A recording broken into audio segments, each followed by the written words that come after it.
पहले कुछ क्वेश्चंस करेंगे बेटा, उसके बाद फिर सरफेस का अगला टॉपिक आज कैटालाइसिस स्टार्ट करना है। बहुत आसान सा टॉपिक है, नोट से पढ़ लेंगे, कुछ नहीं है उसमें। 2-3 क्वेश्चंस मैंने सिलेक्ट करके रखे हैं आप लोगों के लिए प्रीवियस ईयर, तो मैं पीडीएफ ही वही शेयर करने लगी हूँ और आंसर मुझे चैट में देने हैं, ठीक है। तो पहला क्वेश्चन सॉल्यूशन चैप्टर का है। एक मिनट, ये तो सॉलिड आ गया ना।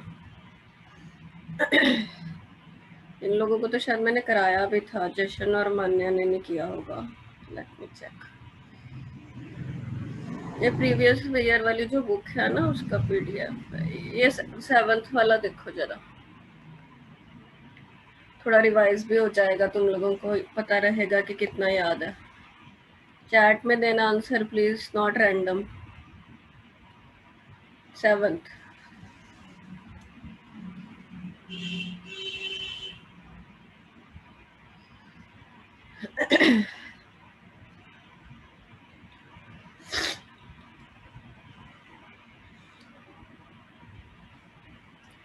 ध्यान देना, तुमको वो वाली स्टेटमेंट मार्क करनी है जो करेक्ट नहीं है, इसमें गलती हो जाती है कई बार। Which of the following statement is not correct.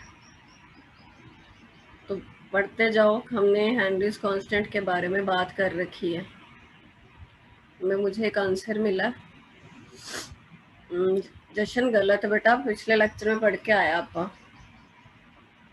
ना। एक मिनट, सॉरी, क्या लिखा है इसने? हाँ गलत है तुम्हारा आंसर जशन। और भी मिला एक आंसर मुझे। हाँ, प्रभनूर निखिलेश का ठीक है। मान्या, अक्षित, बेटा केएच के बारे में आप क्या बात करते हैं? केएच एक तो गैसेस के नेचर पे डिपेंड करता है। अलग अलग गैसेस होंगी तो उनकी केएच वैल्यूज अलग होंगी, चाहे टेम्परेचर सेम है। कार्बन डाइऑक्साइड की अलग केएच वैल्यू है, हाइड्रोजन की अलग है। तो फर्स्ट जो स्टेटमेंट है वो ठीक है। हमें कौन सी स्टेटमेंट बतानी है जो ठीक नहीं है? आगे क्या कह रहा है? Higher the value of KH, higher is the solubility. ये स्टेटमेंट ठीक नहीं है, तो हमारी ये ऑप्शन बनेगी। जितनी केएच की वैल्यू ज़्यादा होगी उतनी सॉल्युबिलिटी कम होती है। आगे यार जशन, जितनी केएच की वैल्यू ज़्यादा होगी उतनी सॉल्युबिलिटी कम होती है एट अ गिवन प्रेशर। जशन आपने सी लिखा था बेटा, केएच की वैल्यू टेम्परेचर के बढ़ने से तो बढ़ती है और नेचर पे भी डिपेंड करती है, तो सी स्टेटमेंट तो ठीक है। डी स्टेटमेंट तो खुद ही हेनरी लॉय है। तो इसका आप फोटो खींच लो, स्क्रीनशॉट ले लो, लिखने में टाइम जाएगा।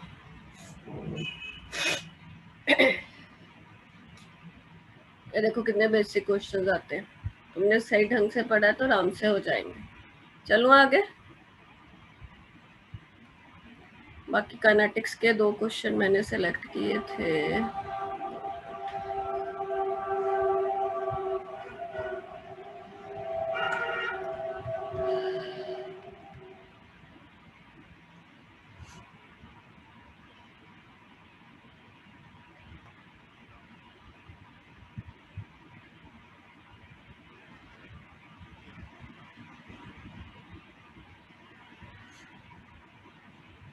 ये बुक अच्छी है, इसको कर सकते हो जो जेई करना चाहते हैं।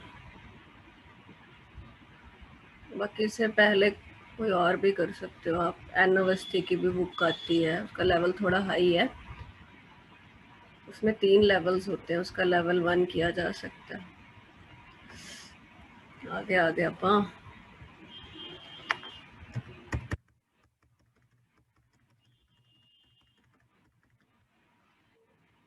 Just give me a minute, I have to check the numbering.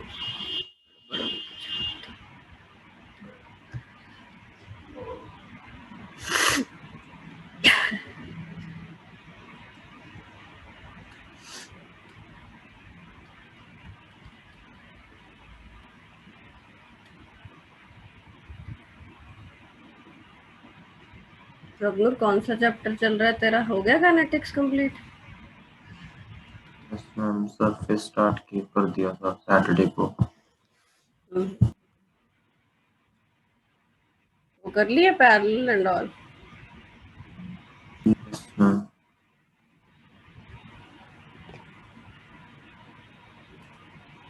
कौन कौन से कराए हैं? पैरेलल, सीक्वेंशियल, रिवर्सिबल, 3 कराए हैं?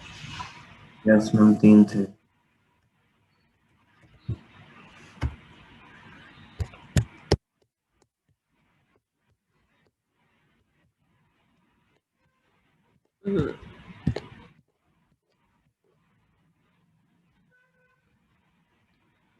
तो ये वाला देखो, सेकंड क्वेश्चन, सेकंड और थर्ड करने हैं, पहले सेकंड करो।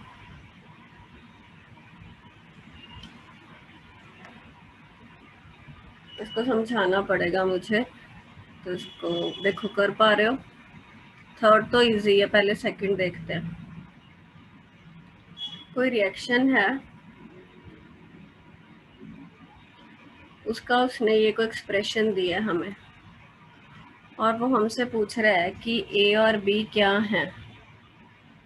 N butane and isobutane, acetylene, benzene, ethene, butene, N2O4 NO2, कौन सा पेयर है आपको ये बताना।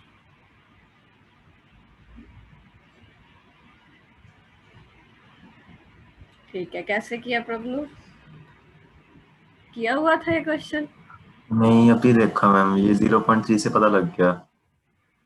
यहाँ पे मैम लॉग आएगा ना, लॉग dB/dt प्लस log 2, तो इसका मतलब dB/dt इंटू 2 आएगा। वहां पे dA/dt आ जाएगा माइनस में, तो 2 नीचे आएगा dA/dt के, तो मतलब कि वो डबल है, कोफिशिएंट वहां बहुत पे सही, 2 आएगा। बिल्कुल ठीक है, बिल्कुल ठीक। लो बेटा देखो कैसे करना है, ये नहीं कर पाओगे खुद से, मैं समझाती हूँ, ध्यान दो जरा इधर सभी लोग। जशन, निखिलेश, अच्छा इसको देख के कुछ दिमाग में आता है? log 2 है ना ये, बोलो। Yes ma'am. तो क्या मैं इसको ऐसे लिख सकती हूँ?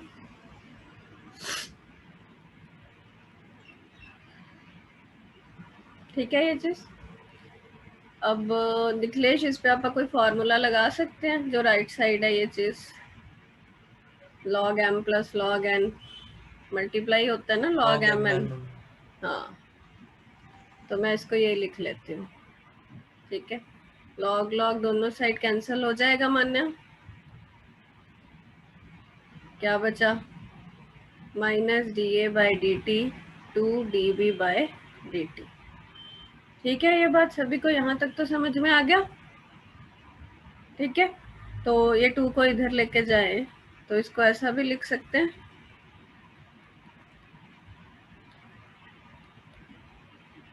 अब हमने देखना है कि कौन से पेयर के साथ ये जस्टिफाई हो रहा है, कौन से पेयर के साथ ये जस्टिफाई हो रहा है, देखते हैं। यहाँ तक तो समझ में आ गया सभी को? पहला पेयर देखो बेटा, सभी लोग ध्यान देंगे, एन ब्यूटेन आइसोब्यूटेन, ये तो आपस में है ही आइसोमर्स है, मॉलिक्यूलर फॉर्मूला सेम होता है। ये एन ब्यूटेन है, ये आइसोब्यूटेन है। जब तुम इसको इसमें चेंज करोगे, स्टिचियोमेट्रिक कोएफिशिएंट तो बदलेगा नहीं। ठीक है, अब दूसरे पेयर पे आ जाओ, C2H2 C2 C6H6, सॉरी इसको 3 से करें तो ये बन रहा है ना, कार्बन 6 हो गया, हाइड्रोजन 6। ठीक है, अब इसका ये होता तो इसका हम रेट कैसे लिखते? 1/3, ये A है और ये B है, ऐसे लिखते। बट हमारा तो 1/2 वाला आ रहा है, इसका मतलब ये भी पॉसिबल नहीं है, ये भी नहीं है। दोनों ऑप्शन से एलिमिनेट हो गई। जशन, ये पता लग गया? Yes ma'am. अब सी पे आ जाओ, सी वाली देखो, क्या मैं इसको रब करते हैं फर्स्ट वाली को।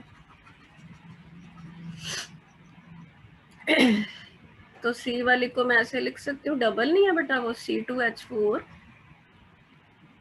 ये देखो ये 2 आ रहा है, तो इसका तुम रेट लिखोगे, ए रिएक्टेंट ए है, ये बी है, तो ये बन जाएगा, बनेगा ना? यही अपना आ रहा था, इसका मतलब ऑप्शन सी करेक्ट है। डी में वैसे करके देख लेते हैं, डी में तो ये नहीं बनेगा, N2O4 हाफ NO2 ये आएगा, तो ये भी ऑप्शन नहीं हो सकता, तो सी ऑप्शन बने। क्या ये सभी को क्लियर हो गया? अच्छा क्वेश्चन है ये, इसको फोटो खींच लो, लिख लो, सॉल्यूशन लिख लो फटाफट। इतना थर्ड करके देखो, कैलकुलेशन करके बताओ मुझे इसकी कौन सी अप्रोक्सीमेशन कर पा रहे हो। सिंपली अरहीनियस लगनी है थर्ड पे। जिन लोगों ने सेकंड कर लिया, थर्ड करो।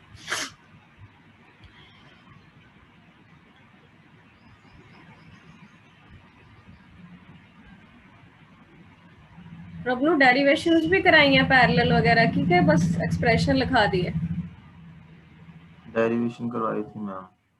रिवर्सिबल सीक्वेंशियल की भी यस मैम। शॉर्ट में बताया होगा थोड़ा थोड़ा ना। यस मैम, शॉर्ट में था।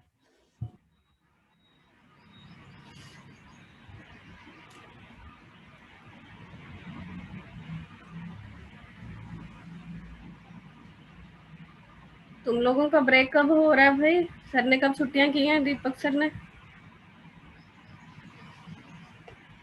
की या भी नहीं की? जुलाई कह रही थी मैं स्टार्टिंग।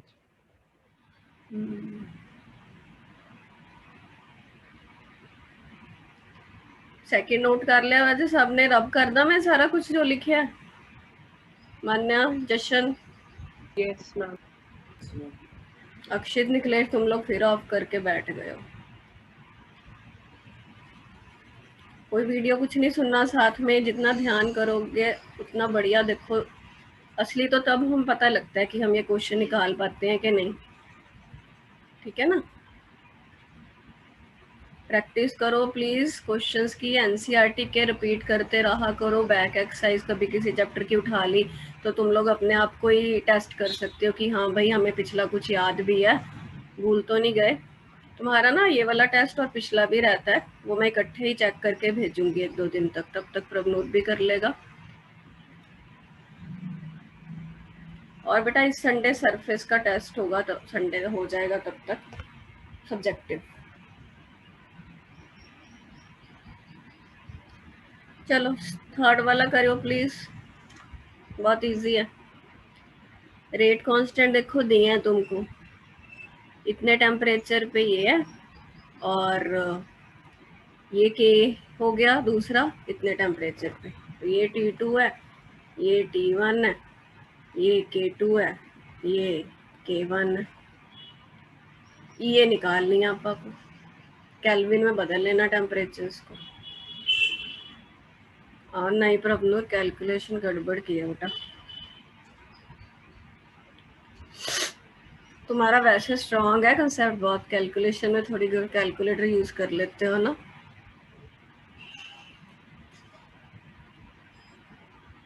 अक्षित वेरी गुड, खुद से की है कैलकुलेशन, ठीक है।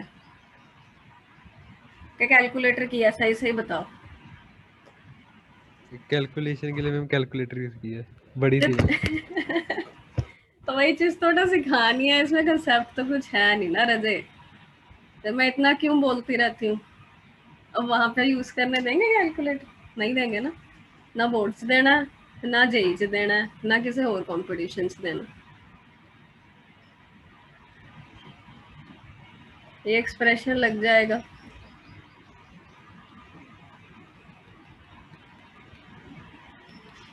अपने कोल रखिया ही ना करो कैलकुलेटर, नहीं तो किसी दी भी टेंडेंसी है, इवन मेरे कोल पाया होएगा तो मैं भी यूज करूंगी, इट्स एन ह्यूमन नेचर।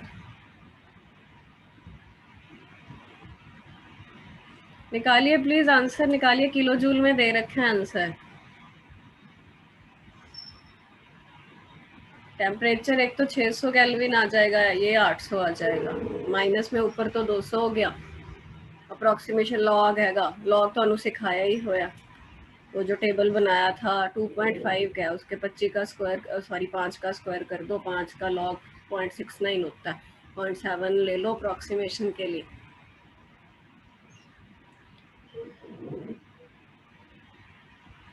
ये तो इवन नीट में भी आ सकता है, बहुत इजी लेवल का क्वेश्चन है ये।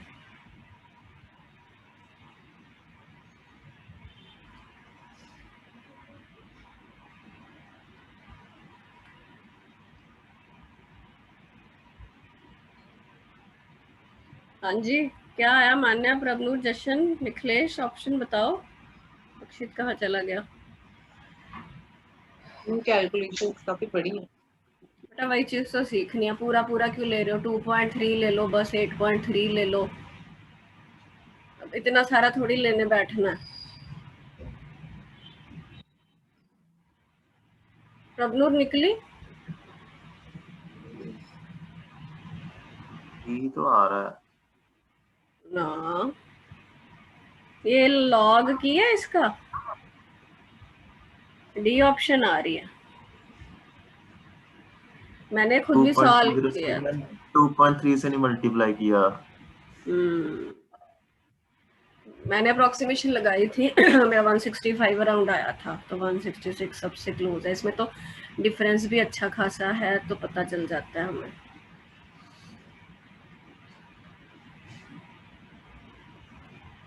काइनेटिक्स में और कुछ एक्स्ट्रा कराया है? बाकी तो सेम ही होगा।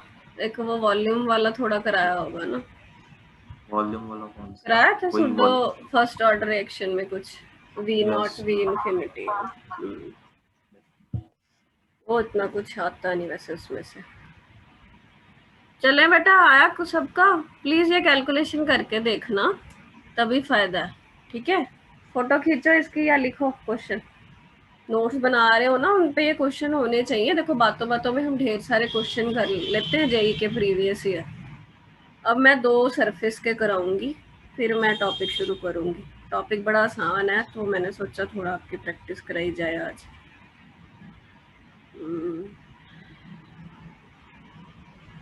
कितने कितने देखो एक चैप्टर के क्वेश्चन है, कितनी प्रैक्टिस हो जाएगी तुम्हारी। अरिहंत की प्रीवियस ईयर है ये, रीसेंट लोगे तो उसमें 20 वाले भी होंगे। मेरे पास ये पिछले साल की है, तो ले लो, थोड़ी हिम्मत करो। ये सारे जो पहले आईआईटी होती थी उसमें सब्जेक्टिव क्वेश्चन आते थे, वो भी इन लोगों ने सारे दिए हुए हैं।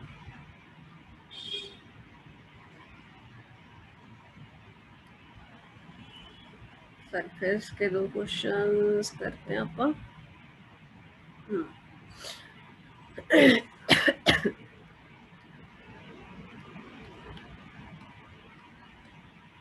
जो टॉपिक मैं अभी तक करा चुकी हूँ उसमें से है। चलो 20th वाला देखो जरा, दिस वन। ऑप्शन बताओ, चैट में बताना। करेक्ट स्टेटमेंट बतानी है। देखो ये कितना आसान है, एडवांस में आया हुआ है। आई एक्सपेक्ट के सभी आंसर सही दोगे।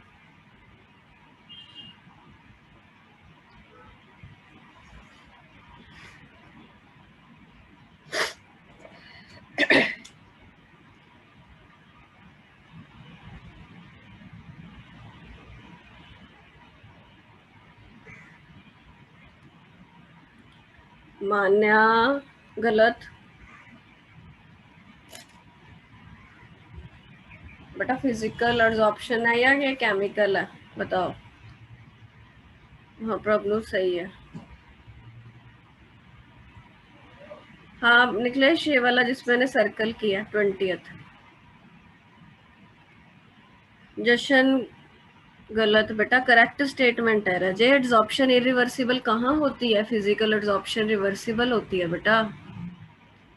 बी ऑप्शन सही है। ध्यान दो जरा इधर।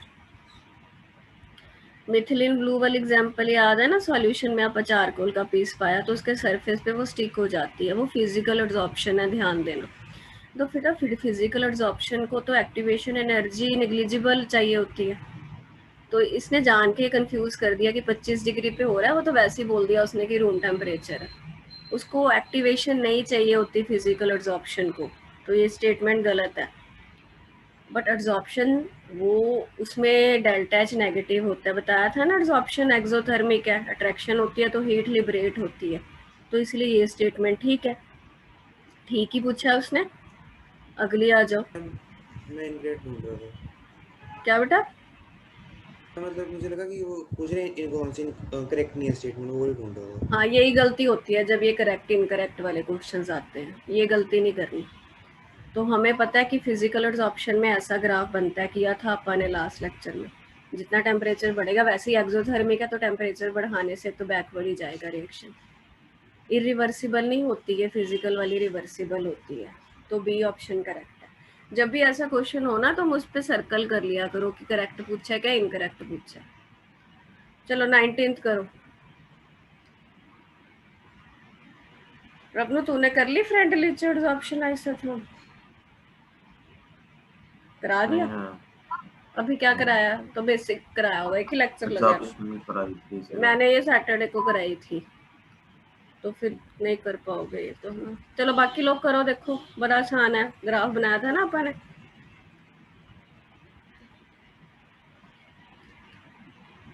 बेटा उसमें कुछ नहीं है, मैं थोड़ा बता भी देती हूँ प्रभु। ये एक साइंटिस्ट था फ्रेंडलिच, उसने आइसोथर्म तो सुना होगा तुमने, प्रेशर के साथ वेरिएशन, ऐसा ग्राफ दिया था, कांस्टेंट टेम्परेचर पे प्रेशर के साथ वेरिएशन, उसको आइसोथर्म बोलते हैं। ये एक्सप्रेशन दिया था। x/m क्या होती है? Extent of absorption. तो इसका लॉग लेंगे तो log k plus 1/n log p। अब उसने क्या पूछा? प्लॉट। ये आंसर दिया मुझे किसी ने, क्या क्वेश्चन क्या, एक मिनट देख लूँ मैं। log x/m versus log p। तो ऐसा ग्राफ बनेगा, पॉजिटिव स्लोप 1/n होगी स्लोप। उसने पूछा विच of the following statement is correct. 1/n intercept है, गलत है ये, इंटरसेप्ट log k है, बी ऑप्शन सही है। ठीक है, मानना तेरा, ठीक है।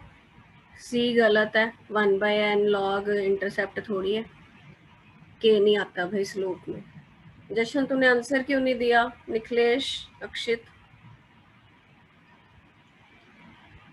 लेक्चर सुना है ना, तो बस यही करना है बेटा, कुछ नहीं है। फ्रेंडलीज ने आइसोथर्म दी थी, मतलब उसने प्रेशर से एब्जॉर्प्शन पे क्या इफेक्ट पड़ता है कांस्टेंट टेम्परेचर पे, वो बताया था।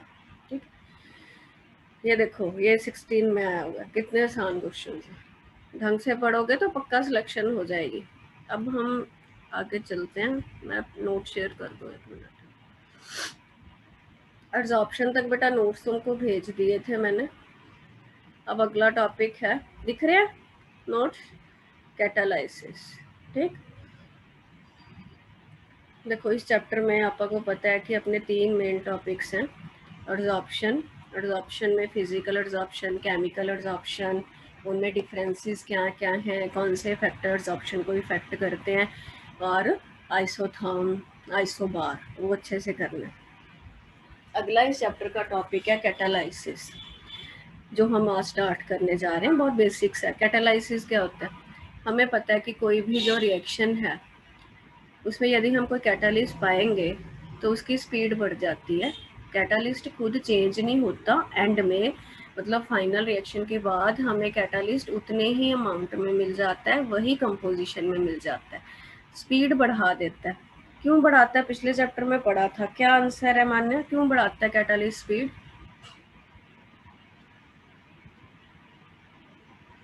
बोलो क्या करता है वो ऐसा कि रिएक्शन की स्पीड बढ़ जाती है?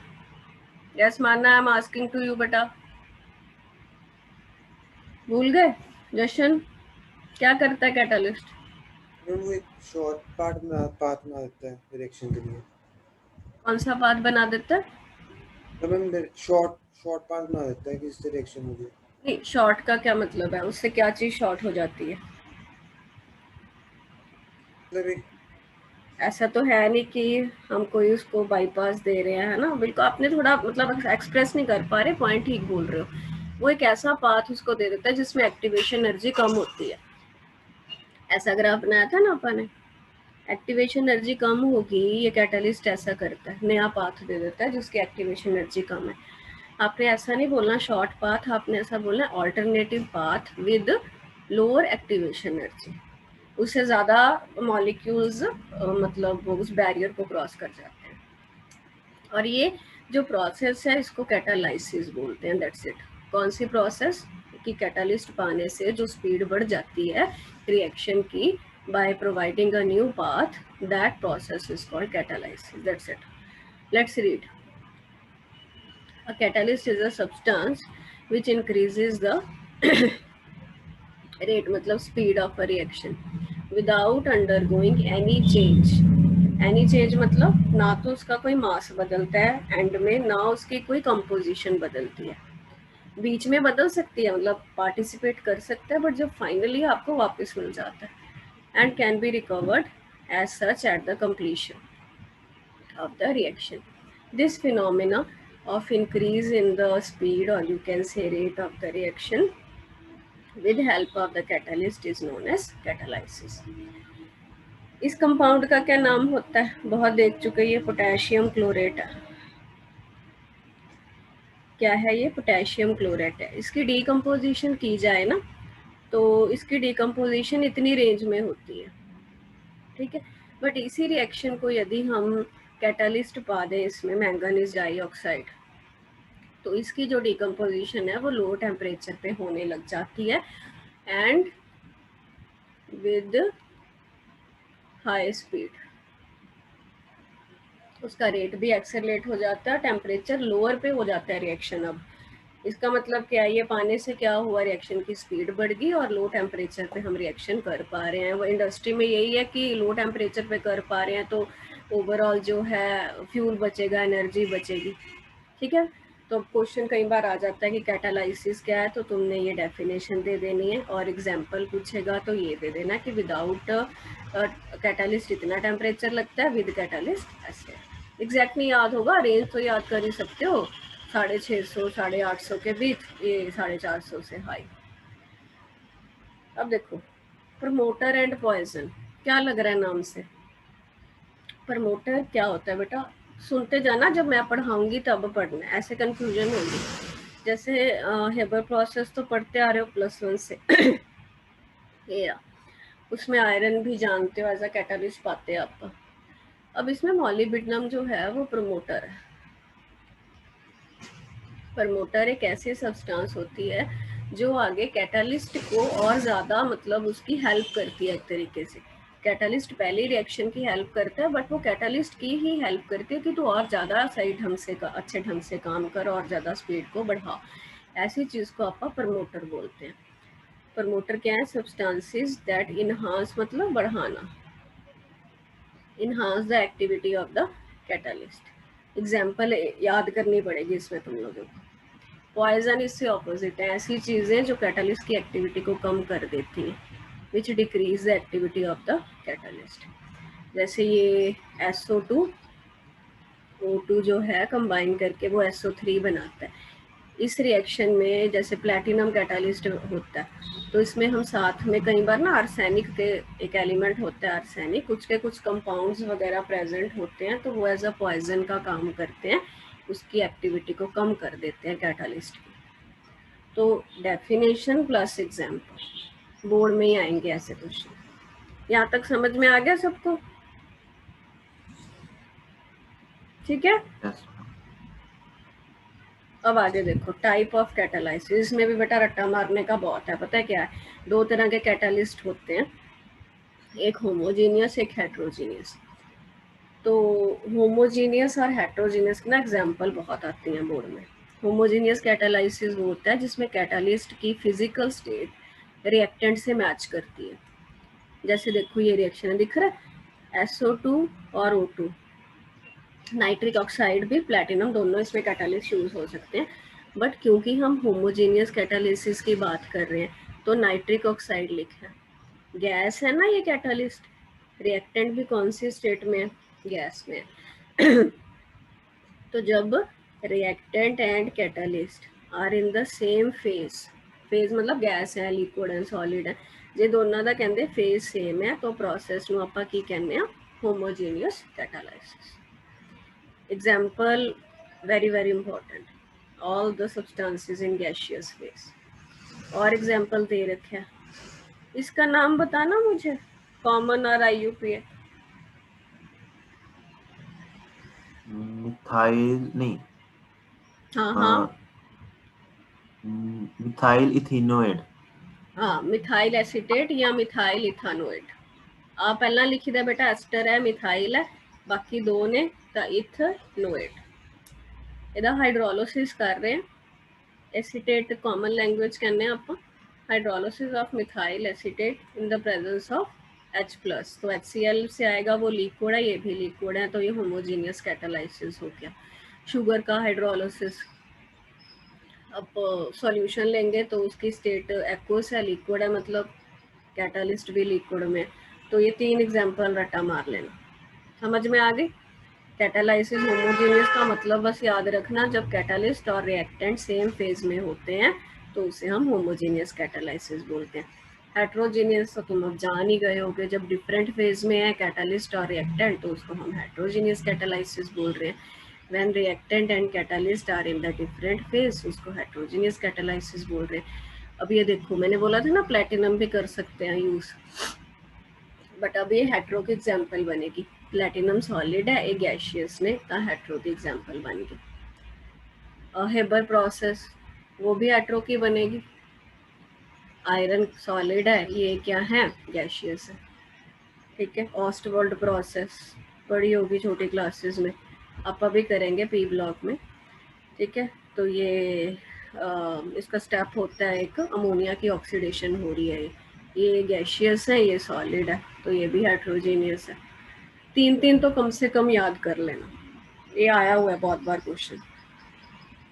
वेजिटेबल ऑयल की हाइड्रोजिनेशन, ये ऑयल है बेटा, ये गलती से टाइप हुआ पड़ा है। वेजिटेबल ऑयल लिक्विड होता है, वेजिटेबल घी जब बनेगा वो सॉलिड है, बट हम तो रिएक्टेंट और कैटालिस्ट देख रहे हैं तो वो डिफरेंट फेज में है, तो हेट्रोजीनियस हो जाएगा। याद करने से ही होगा, अकेला ऐसे नहीं है कि आप लोगों देख लिया तो हो गया याद। जो याद करने वाला है उस पर एफर्ट लगता है, तो कई बच्चों को याद करने वाली चीज़ें आसान लगती हैं, कईयों को न्यूमेरिकल्स, वो तो आपकी अपनी है, बट करना तो दोनों पड़ेगा ही, ठीक है। अब ये है, it's also very easy, theory of heterogeneous catalysis. मैं एक बार तुमको समझाती हूँ, ये बहुत आसान है, फिर आप पढ़ेंगे इसे।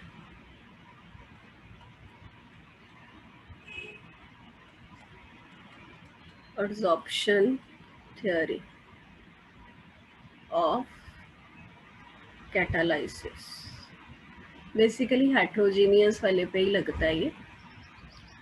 तुमको याद है हमने एप्लीकेशन ऑफ एब्जॉर्प्शन देखी थी, तो उसमें एक एप्लीकेशन थी कि absorption also plays a role in heterogeneous catalysis. तो अब ये यही बता रहा है कि जो एब्जॉर्प्शन का कंसेप्ट है वो कैटालाइसिस में कैसे हेल्प करता है। बेटा कैटालिस्ट जो होता है ना, ये जैसे देखो, ये कैटालिस्ट मान लो मैंने दिखा दिया, कैटालिस्ट के पास फ्री वैलेंसीज होती हैं। Free valencies basically residual forces को ही बोल रहा है, याद है रेजिडुअल फोर्सेस, हमने बोला था ना कि जो एब्जॉर्बेंट है उसका जो सरफेस है, उसके सरफेस पे अनबैलेंस्ड फोर्सेस रहते हैं जिनके कारण वो एब्जॉर्बेट को अट्रैक्ट करता है, उसको कई बार फ्री वैलेंसीज करके भी बोल देते हैं। ये जैसे मान लो कैटालिस्ट है, ये इसके सरफेस पे ये फ्री वैलेंसीज हैं जिनसे ये किसी चीज़ को अट्रैक्ट कर सकता है। ए और बी में तुम लोग रिएक्शन करा रहे हो, हम ये चाहते हैं कि ए और बी प्रोडक्ट बना दे और सी अपना कैटालिस्ट है, ठीक है।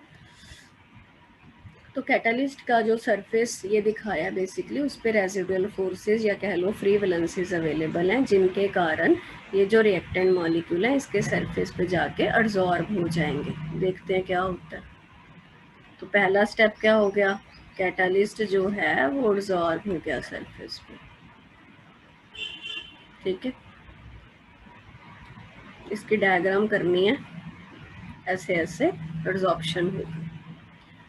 अब उसके बाद तुम देखो एब्जॉर्प्शन होने से क्या होगा, ये क्लोज में आ गए, एक तो वैसे हीट लिबरेट होगी क्योंकि ये एक्सोथर्मिक प्रोसेस है, ठीक है। वो हीट लिबरेट होने से रिएक्शन की स्पीड वैसे ही बढ़ती है।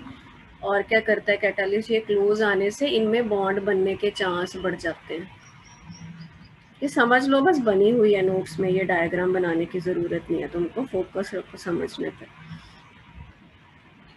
एब्जॉर्ब हुआ था, अब इनमें बॉन्डिंग होनी स्टार्ट हो जाएगी। तो बेसिकली प्रोडक्ट क्या है, ए बी ही प्रोडक्ट है, बॉन्ड बन गया इनमें। अब क्या होगा, अब ये एक नई चीज़ बन गई, इसको हम बोलते हैं इंटरमीडिएट बन गया। फिर लास्ट स्टेप में क्या हो जाता है, इसकी डीसऑर्प्शन हो जाती है। नई चीज़ बन गई ना, तो उसकी अट्रैक्शन अब नहीं है कैटालिस्ट के साथ, तो वो AB को बाहर निकाल देगा, कैटालिस्ट फ्री हो गया। अब वो अगले उसको कैटालाइज करेगा और रिएक्टेंट फिर आएंगे, फिर ये प्रोसेस होगी, फिर आएंगे, फिर ये प्रोसेस होगी। तो कैटालिस्ट एंड में हमें उसी मास और उसी कंपोजिशन में वापस मिल जाता है। इसको बोलते हैं absorption theory of heterogeneous catalysis, या कई बार इसको इंटरमीडिएट कंपाउंड थ्योरी भी बोल देते हैं। Intermediate compound formation theory modern language में बोलते हैं, पहले एब्जॉर्प्शन थ्योरी बोलते थे। फंडा समझ में आ गया बेसिक? अब एक बार नोट्स रीड करते हैं। मैं नई मीटिंग कर रही हूँ बेटा, ये खत्म हो।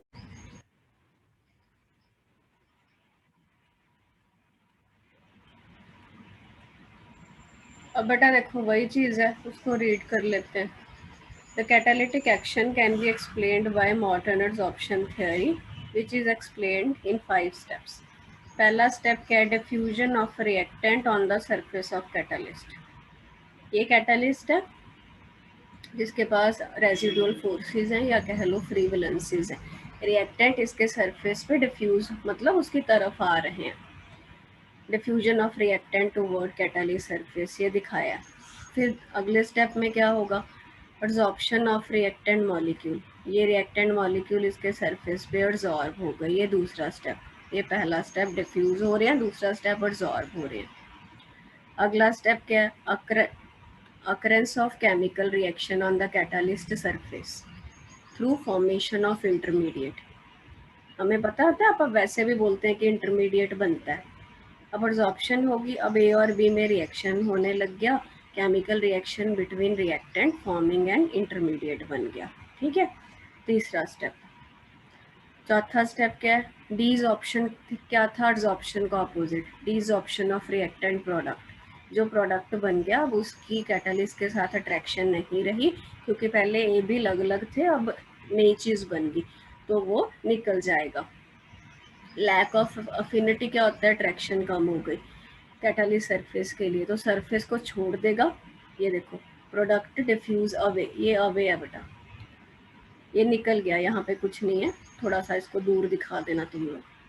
तो कैटालिस्ट का सरफेस जो है वो फिर अवेलेबल हो गया नए रिएक्शन के लिए।